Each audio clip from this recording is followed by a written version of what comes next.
have you, but, and I'm not quite sure where you would fit in at that, but my main question is that because it was brought up, I almost see the same thing with Mr. D'Ambrosio being in that same predicament. Now, I've asked the question several times, and to no avail have I gotten any answers. So are we gonna do this cycle all over again where our money goes to D'Ambrosio? And the question is specifically, is Mr. D'Ambrosio out of sick time? And if he's not, how much time does he have, and how long have he been on sick time? It is my understanding that Mr. Del Grosso is out of sick time, and that Mr. Del Grosso is working from home per the accountant, that the outside auditor that comes in, and we had the big report that we handed out at one of the executive board meetings. There was a document in there where he signed that he's working from home. And basically, that's all I can tell you. You know, I'm not in that circle as the Secretary of Treasury. They made it very clear that they blocked me from a lot of things because I'm not on board with, you know, what's going on. So it is my understanding again that Mr. Del Grosso is out of sick time, because I remember you asking several times in the E-Board meetings. It is my understanding that Mr. Del Grosso is currently being paid, and the reason he is being paid per Mr. List, the lawyer, is that he signed a document per the outside auditor that states he is working from home. I'm not sure if it's supposed to be a follow-up question or not, but.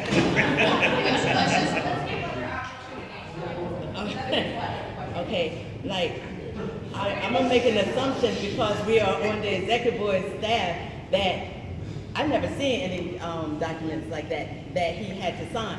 And the whole issue with both of y'all running for president, I would hope that you give the executive board an opportunity to be presented this information and not have a president over here or a secretary treasurer over here that would make these decisions that would make us not have any money for the union and where we need it to go.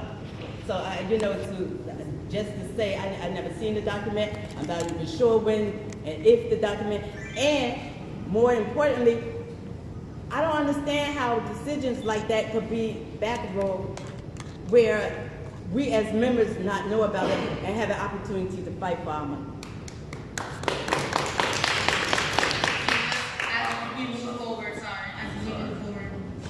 I agree with you totally. I have not seen that document either. I have no dealings with the backroom deal. It was done with the lawyer and I guess the outside auditor. So I agree with you wholeheartedly. And I'm sure Brandon would agree that we're looking for total transparency moving forward. And as we move forward, let's just make sure that we keep the questions specifically to what you feel they would do for as an president or specifically to that. And also, because we're running out of time, just make sure you'll have 2 minutes instead of 3 minutes to answer the questions. Okay. I have a question, and my question is to both of you. If you became the president of the NTU, in elections, would you encourage the teachers to support political slates, or would you consider evaluating whoever was running for positions such as school board?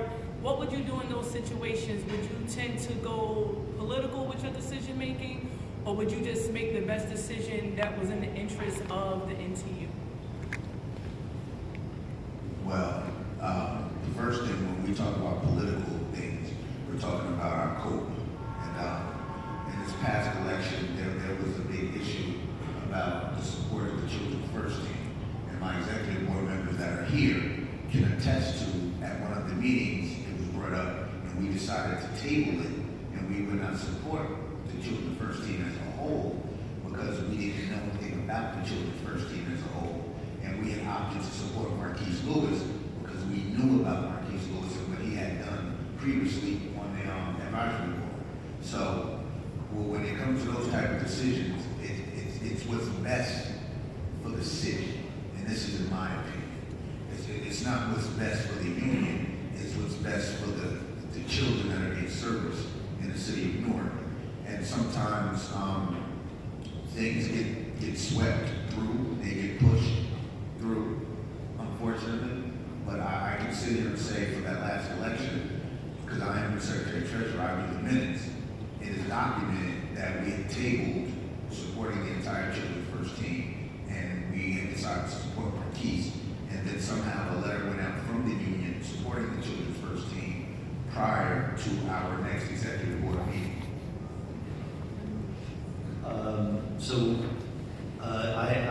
I think the first thing that needs to happen is COPE definitely needs to be revitalized and to sort of be a membership education tool. COPE stands for Committee on Political Education, and unfortunately it's lost its way. It's just become a way of funding political candidates. I'm not against giving political candidates money. Of course, I think the current mayoral election is a great example of where we had an absolute necessary obligation to support Ross and to support the movement that he's trying to build. But at the same time, I'm all for, first of all, increasing membership education so that the members can then be their own political movement. And that can overcome money in some cases if you do it right. So that's number one, is political education. That's something the new caucus is focused on. Every year or two, we do a whole series of teach-ins, that covers everything from union history to political economy to, the history of Newark, etc. And once our members understand these issues, then they are their own political campaigners, and they work for us. It becomes its own movement. So that's number one. And secondly, I think we should lay off endorsements unless a candidate is really spectacular. If a candidate is not really pro-working class, pro-public education, and we should just withhold money and not participate in the election as a money-giving force. We should still send our members out to do something or another, or to build support for one candidate or another if necessary. But the reality is we need to change the paradigm and completely flip the script politically. I would rather not support candidates in 2 or 4 elections and build membership, knowledge, and power so that they can then become their own political movement, rather than just giving some money here and there to some hack who's not going to do anything for us. And we need to break with some of the political, we need to make a clear break with the Democratic Party, which is killing us. We need to be clear about this. Stop acting like it's not. We must support Obama. We have to break away from the AFT politics and build our own independent political movements, as they did in Chicago. Chuy Garcia almost beat Rahm Emanuel, and the only reason they didn't win that election is because Karen Lewis couldn't run.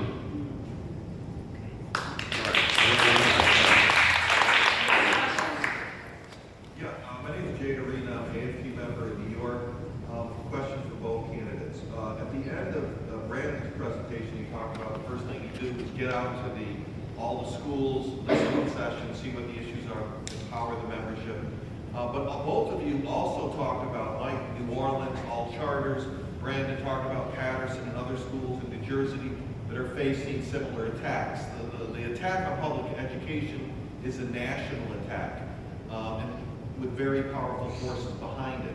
So what would be your program to speak to that broader movement, to those teachers, working class parents that are under assault, just like in Newark? And how would possibly what POP was doing, what Brandon mentioned, the demand for a mass public works program, as a way to kind of link Newark with the rest of the country? Well, I'll start. This first of all highlights the need for a real working class movement. It can't just be, inter-school politics or even just teachers' union politics. We need to really be in a movement with the entire working class, which is, by varying estimates, close to 100 million Americans are solidly what we would call working class, barely making it, getting paid, no good benefits, and we're slightly better than that in some ways, but not much. So we need to make sure that we understand that we can be professional, but we're also working class people, and build a broader movement that, breaks the bounds of just this city and spreads out to Essex County and to other states and as well as the whole country. We need to be able to deal with those other union locals like Chicago. And of course, most of you know New Caucus is part of what's called UCOR, the United Caucus of Rank and File Educators. They'll actually be having their conference here this summer with us, and representatives from Chicago, LA, Washington, and a whole bunch of other cities will be here. So we've been been active in trying to do that already, even though we're not the leadership of the union. If we were leadership of the union, then we would be solidly in line with those unions, particularly with LA and Chicago, we have progressive leaderships that are really fighting the reform agenda.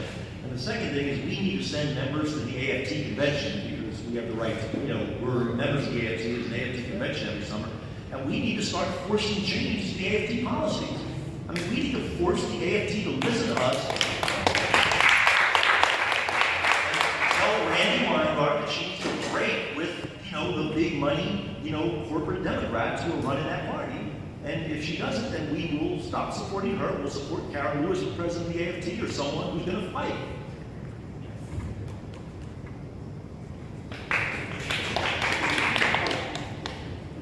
I hope I'm answering the question, but I think we need to look at things that relate to the entire child. Anything that deals with the entire child, whether it's healthcare, whether it's the workforce, whether it's incarceration, all of those type of things play a major role in the school, and we deal with it on a daily basis. So when we're out and we're fighting and we're pushing these other unions and we're fighting in these movements, we need to make sure that the ultimate goal here is the child. So it is my belief that these things they weave together, and you can't have one without the other. You can't have a child that's sick in school. You can't have a child that's the parents aren't making money to support the child. So when I speak to healthcare, workforce, incarceration, these are big issues. So we need to do the things, we need to be tied to the things that are going to affect our children the most. And I think these are things that, in addition to our unionism and our what goes on in the buildings, outside of the building, these are major components that need to be looked at. And I agree with Mr. Rigby. We have to sometimes make difficult decisions. Sometimes we have to think outside the box, and we have to do the uncomfortable thing, to a certain degree. All right, so moving on to my question here, and then the gentleman in the back. I see you. Hi, I'm Shannon Coleman. I'm a home instructor with the City of Newark. My question is, the union has been accused of not being very active in the community in which students we service. My question to you is, what's your vision for community to involve and have engaged communities? What is your vision? Well, my vision of the community is that the community is an intricate part of the new teaching. The community should be, when we do our next contract, the community should be a part of that contract. The parents should be a part of that contract. They should have say in some of the things that goes on because it's important. I believe that being a community liaison for the union, unofficially, I guess, I took that title when I started going to all the community events because it's important. When we're in the community and we're dealing with the people, it kind of takes that stigma away. And they say that we're only about teachers, and like I said earlier, we cannot be only about teachers. Because unionism runs so much deeper than just teachers in due process. We have to be about the community, we have to be about the kids, we have to be about the teachers, but we have to, on the whole, be about what's right and what's good for the community, what's good for education. Those are the things that my vision of a union and a community part of the union would be, that they all tie in together. It wouldn't be separate. That makes sense, but it would just be, everything would just gel together. It wouldn't be the community pieces here, working families is here. Everything comes together, and whenever something is going on, everyone is involved in it. So it's not like we're reaching out to people haphazardly. They know that they're going to be called because we're a part of everything on the whole going on in the city of Newark. Yeah, and I think I'd also just say, I think it's important though to help give the vehicle for the community. You know, we talk about the community like it's this thing out there sometimes. I mean, we need to be, you know, thoroughly integrated into the community, as Mike said. But I think then we need to find a way to be able to empower the community and to help them empower themselves. Because we can't do that exactly, but we need to find sort of vehicles that they can latch onto, whether it's educational, whether it's just forums, whether it's, you know, I don't even know what, you know, lots of us have ideas we panic about, but we've got to find ways to get the community, and again, I'm even using it because it's just so easy to do, we say community, but it's really got to be broader, it's got to be more like a working class movement, okay, and, you know, not much more to say about it, we just need to find a way to make it happen. I mean, I think we've been trying to do that for 4 years now. I mean, POP is the best example of that. POP is a 30-year community organization, and when we realized they were doing that job, you know, the 381 job thing, we got right on board with that. And ever since then, we've tried to do things in that same vein. I think we could do more of it if we had sort of the funds of the union behind us, if we had the union hall available. I think we could do more creative stuff around that. How you doing? My name is Dan Rothman. I'm the mathematics teacher at American History High School. And my question is directed to both candidates. Earlier, we spoke about how we're going to be aggressive and how we're doing with the EWP, the teachers. Well, one thing that I didn't hear, and I'm trying to understand why our regime right now has not invoked this seniority situation to force these teachers, these high paid teachers back into the classroom. What would you do in terms of enforcing the seniority back into the schools? Well, I'll be clear, I don't have a precisely good answer. I mean, we're going to have to sit around and really hash this out and figure out strategically what the best way is to do that. I mean, obviously, there's forms of direct action you can take in some ways. I think it really needs to be contractually worked out in some way. Like any new contract you negotiate has to have a provision that puts the youth back in official positions. I know that's what they did in Chicago with a lot of their teachers. Because, you know, Warren Duncan was doing what he's doing now in the national, but he was doing that in Chicago first. And he had it was much bigger than ours, I don't know, 700 or 800 people or something like that. And the one provision in their contract said that these people must be placed September, whatever it was. So I think that's the best way to do it, but I'm not exactly positive about that. And that's something we need to hash out. Are there any things we can do direct action wise or within our buildings to make it happen? Without that, I'm not sure. I agree that this is a slippery slope, and it's because we do not have local control. You know, because we are a state-run district, you know, Kemi Anderson is allowed to do whatever she sees fit, and our advisory board, unfortunately, you know, they vote the right way the majority of the time, but then she just vetoes it, and she does what she wants. A lot of those people you refer to, Mr. Hoffman, they are back in the classrooms.